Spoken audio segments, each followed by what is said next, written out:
الحمد لله رب العالمين حمدا كثيرا كما أمر. اللهم صل وسلم وبارك على سيدنا ومولانا وحبيبنا محمد وعلى آله الطيبين الطاهرين. السلام عليكم ورحمة الله وبركاته.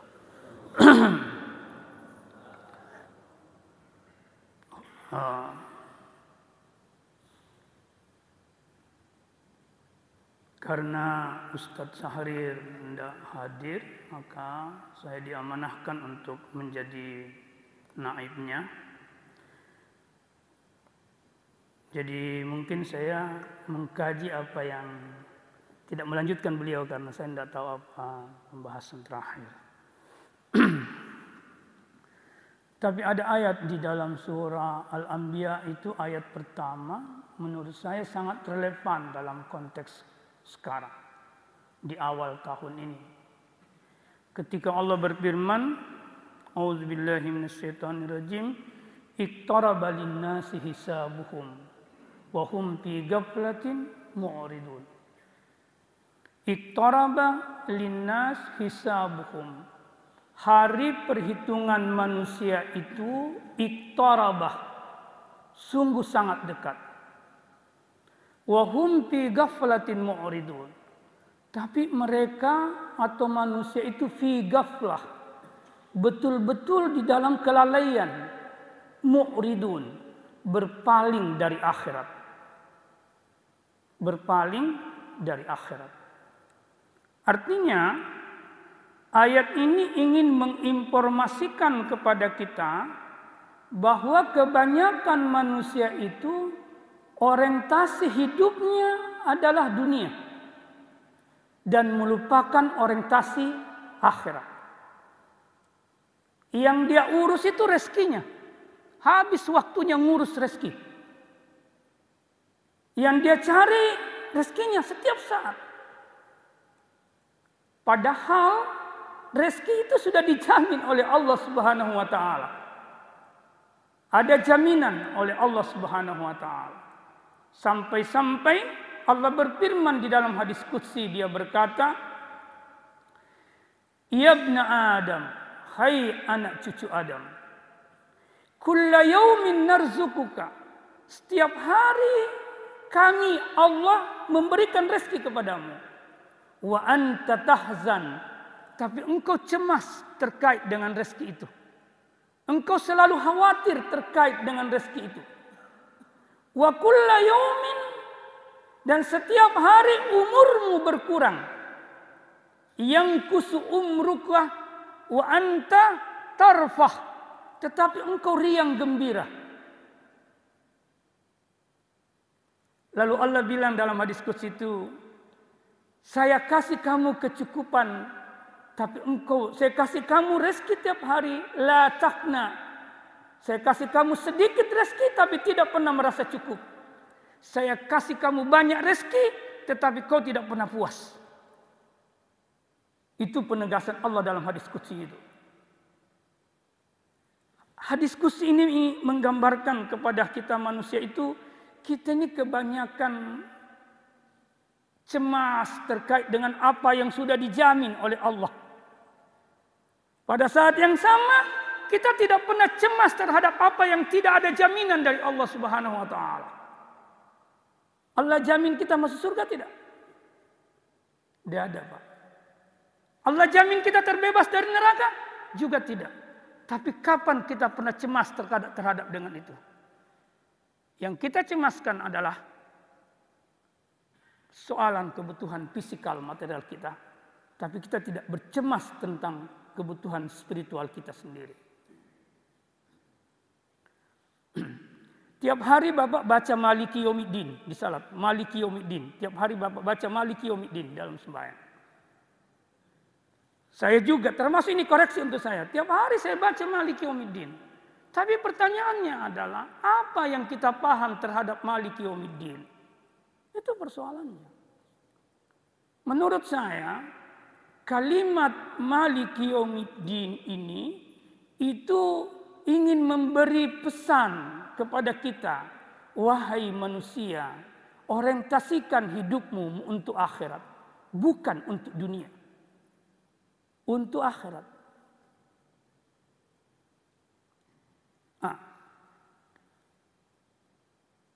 Tuhan seakan-akan ingin memperingatkan.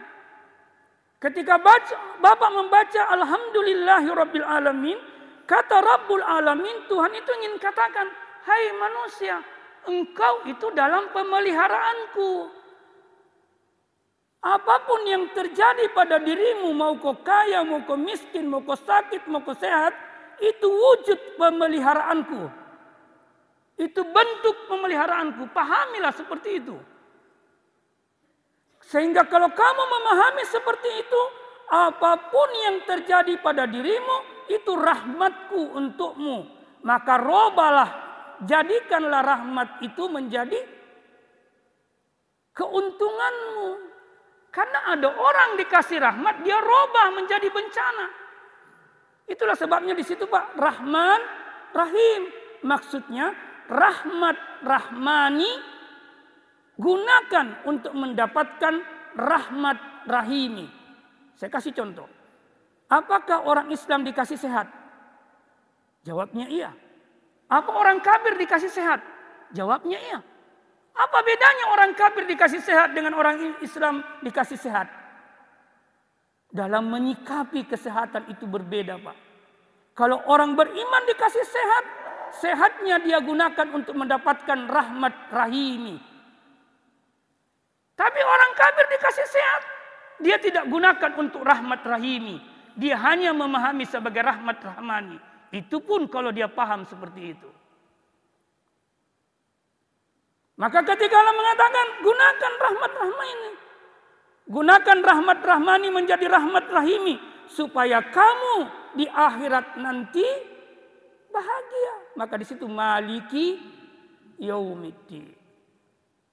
Ini dilupakan kebanyakan kita, termasuk saya Pak, mengulakan ini terlalu banyak waktu saya yang terbuang melupakan orientasi akhirat. Terlalu banyak. 24 jam itu mungkin hanya sekian menit saja yang orientasi saya untuk akhirat. Semuanya dunia. Maka Tuhan berkata, iqtaraba linnasi. Manusia itu sungguh sangat dekat hari perhitungannya, tapi dia lalai dari hari perhitungan itu. Yang dia pikirkan linonami, padahal purani najamin pun Allah Ta'ala. Saya mau tanya, kalau Bapak orang tua tak sudah jamin, orang tua tak sudah jamin kita punya kebutuhan hari ini, masih saja bertanya, masih saja mencemaskan itu jaminan orang tua, beradab atau tidak? Kalau Bapak jadi orang tua, anaknya sudah dijamin, masih saja bertanya, marah atau tidak sama anaknya? Kita akan marah. Kau tidak percaya saya? Paling-paling kita berkata, kau tidak percaya sama saya sudah jamin kok. Kalau kita bisa bersikap begitu sama anak-anak kita, maka saya ingin berkata, orang yang cemas terkait dengan rezekinya kepada Allah sampai dia lupa akhiratnya, itu adalah orang tidak beradab kepada Allah Subhanahu wa Ta'ala. Itulah sebabnya dalam kitab Ibnu Athaillah itu dia mengatakan begini. Salah satu perkataannya dia katakan, sungguh disayangkan orang sudah dikasih waktu yang panjang, waktu yang longgar, tidak ada kesibukan. Kira-kira kalau saya kasih kesempatan, anggaplah contoh orang pensiun Pak, kira-kira seperti itu. Orang yang pensiun kan tidak sesibuk sebelumnya. Sebelumnya dia sibuk, tidak sesibuk sebelumnya. Tapi kata Ibnu Athaillah, tapi dia tidak gunakan waktu yang lowong itu untuk menuju kepada Allah. Itu kata Ibnu Athaillah. Lalu Ibnu Athaillah juga berkata, sungguh sangat disayangkan orang yang tidak ada rintangan yang berat dalam hidupnya, tidak ada tantangan kehidupan yang hidupnya, tapi dia juga tidak gunakan kesempatan itu untuk taat kepada Allah setaat-taatnya. Saya kadang-kadang berpikir seperti ini. Saya bersyukur jadi dosen Pak. Kenapa saya bersyukur jadi dosen? Tugasku mengajar, pulang menghadap sama Allah. Tidak ada kesibukan yang lain. Tidak ada jabatan yang memusingkan saya. Dan sebagainya. Misalnya seperti itu. Maka ini yang dimaksud at-tajrid. Waktu bersunyi-sunyi dengan Tuhan. Karena rezeki sudah dijamin. Dalam konteks yang biasa dalam kehidupan kita. Di hari mulai jam 8 pagi sampai jam 5 sore misalnya. Sebelum maghrib. Kita bekerja mencari dunia. Ini namanya asbab. Kita berusaha untuk mencari rezeki yang telah dijamin oleh Allah. Jadi sebenarnya usaha kita mencari rezeki yang dijamin oleh Allah bukan mencari yang tidak ada, tapi mengambil yang sudah ada. Ini berbeda. Mencari yang tidak ada dengan mengambil yang sudah ada. Sudah dijamin, tinggal kita mengambil. Maka kita disuruh bekerja untuk mengambil. Tapi ada orang yang tidak perlu lagi bekerja untuk mengambil. Ini orang sedikit orang seperti ini. Karena dia sudah bertawajuh kepada Allah. Ditempatkan oleh Allah pada posisi khusus untuk bertawajuh kepadanya. Tapi sedikit Pak, sedikit. Sedikit orang seperti ini. Jadi kalau siangnya kita bekerja itu asbabnya. Tapi sudah maghrib sampai subuhnya. Sampai sudah subuh paginya. Itu tajrid. Bersepi-sepi dengan Tuhan. Itu waktu tajrid. Itu hidupnya orang orientasi dunia. Yang terakhir saya ingin menggambarkan seperti ini. Contohilah Adam alaihissalam. Contohilah Adam alaihissalam. Dalam 2023 ini seharusnya kita sudah merubah mindset dari dunia ke akhirat. Jadi jangan lagi berpikir, menurut saya tidak perlu lagi kita berpikir seimbangkan duniamu akhiratmu. Tidak, itu bukan perbandingan. Keliru orang yang selalu mengatakan itu bandingkan, seimbangkan dunia akhiratmu. Itu tidak ada perbandingan. Dunia ini akhirat lanjutan dari dunia, bukan dibandingkan, lanjutan dari dunia. Lanjutan dari dunia. Bukan dibandingkan, tidak bisa sebanding. Dunia akhirat tidak bisa sebanding. Tapi gunakan dunia untuk kebahagiaan akhirat. Itu yang benar. Orang selalu berdalil. Wala tansa nasibaka minad dunya. Wabtagi fima ataqallahu daral akhirah. Carilah apa yang Allah berikan di akhirat. Wala tansa nasibaka minad dunya. Jangan kau rubah nasibmu. Jangan kau lupa nasibmu di dunia. Lalu dia orang bilang, seimbangkan linomu akhiratmu berdasarkan ayat ini. Menurut saya tidak pas. Yang dimaksud ayat ini, jangan kau lupa bagianmu di dunia, kau gunakan untuk kebahagiaan akhiratmu. Itu yang dimaksud itu ayat. Jangan kau lupa bagianmu, apapun nasibmu di dunia. Mau susah, mau longgar, gunakan untuk akhirat. Itu yang dimaksud wala tansa nasibaka minad dunya. Jadi ayat ini menegaskan kandungan ayat pertama, yakni ibtagi ma ataka daral akhirat. Maka mulailah di 2003 ini niatkan seluruh aktivitasku di tahun ini untuk akhiratku. Itu. Adam, contohin Nabi Adam. Jangan contoh iblis. Bagaimana Nabi Adam? Adam diturunkan ke dunia itu dengan kekuatan apa? Kekuatan taubat, kekuatan istighfar, kekuatan rahmat Allah. Ini 3 kekuatan yang Adam bawa ke dunia untuk memulai kehidupannya di dunia. Berbanding terbalik, kontraproduktif dengan iblis. Iblis turun ke dunia, apa yang dia bawa? Kekuatan jahat. Hasad, iri hati, dengki, pengingkaran kepada Allah. Itu yang dibawa oleh iblis. Jadi iblis memulai kehidupannya di dunia itu dengan kekuatan, modal kekuatan yang sangat jahat dan buruk. Tapi Adam, dia mulai kekuatan di dunia dengan modal kekuatan yang sangat baik.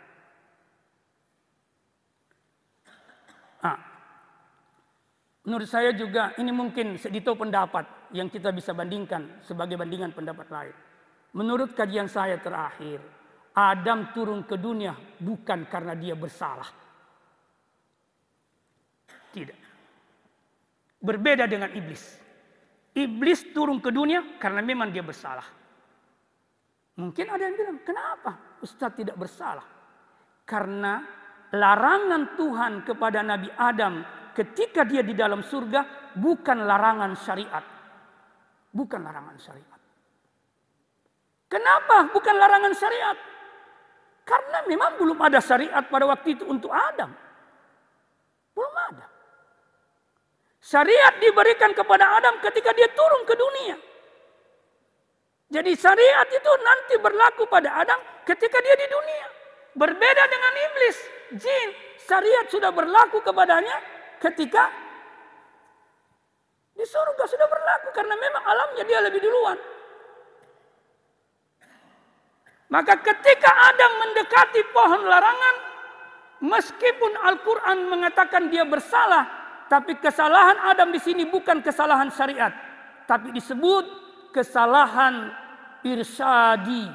Dia menyalahi petunjuk Allah. Allah seakan-akan berkata, "Hei Adam, aku berikan kenikmatan spiritual kepadamu. Aku beri petunjuk kepadamu, jangan kau dekati pohon ini. Kalau kau dekati pohon ini, pasti kehilangan nikmat spiritual." Itu. Maka ketika Adam mendekati pohon itu, dia kehilangan nikmat spiritual. Apa buktinya? Copot seluruh pakaiannya. Itu pertanda bahwa dia kehilangan nikmat spiritual. Baru dia tutup dengan dedaunan. Itu akibatnya. Apa buktinya bahwa itu bukan dosa? Setelah itu Adam taubat atau tidak? Taubat nak Adam pada waktu itu? Taubat Pak. Ditanya sama Allah di surah Al-A'raf. "Hei Adam, bukankah saya sudah bilang sama kamu, jangan kau dekati pohon ini? Bukankah saya sudah bilang setan itu musuhmu?" Seakan-akan Tuhan bilang, "Kenapa kau dekati pohon ini?" Maka Adam mengatakan, "Rabbana zalamna anfusana." Ya Allah, kami mensalimi diri kami. Faghfir lana, ampuni aku. Warhamna, kasih kami rahmat. Artinya Adam taubat. Adam memohon istighfar sama Allah. Tapi pertanyaannya, apakah Adam dikembalikan ke surga atau tidak? Apa dia dikembalikan ke surga tempat pertama atau tidak? Tidak Pak, dia diturunkan ke dunia.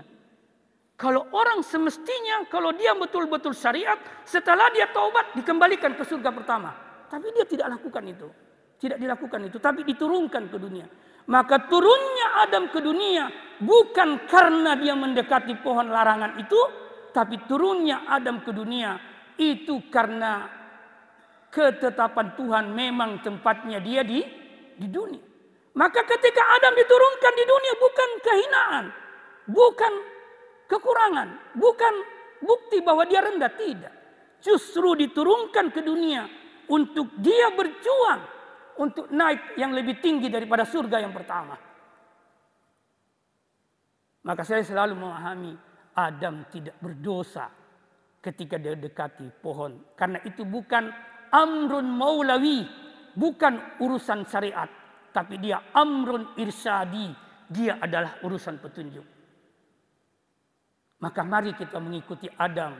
Dia turun ke dunia dengan membawa kekuatan istighfar, kekuatan taubat, kekuatan rahmat rahmani untuk dia gunakan menjadi rahmat rahimi supaya mendapatkan tingkat kenikmatan spiritual tertinggi yang jauh lebih tinggi dari tingkat kenikmatan spiritual sebelumnya.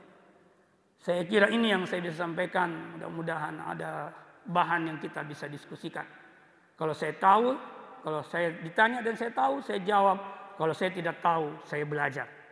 Terima kasih. Assalamualaikum warahmatullahi wabarakatuh. Kalau ada yang mau bertanya silakan Pak. Kalau tidak ada kita tutup.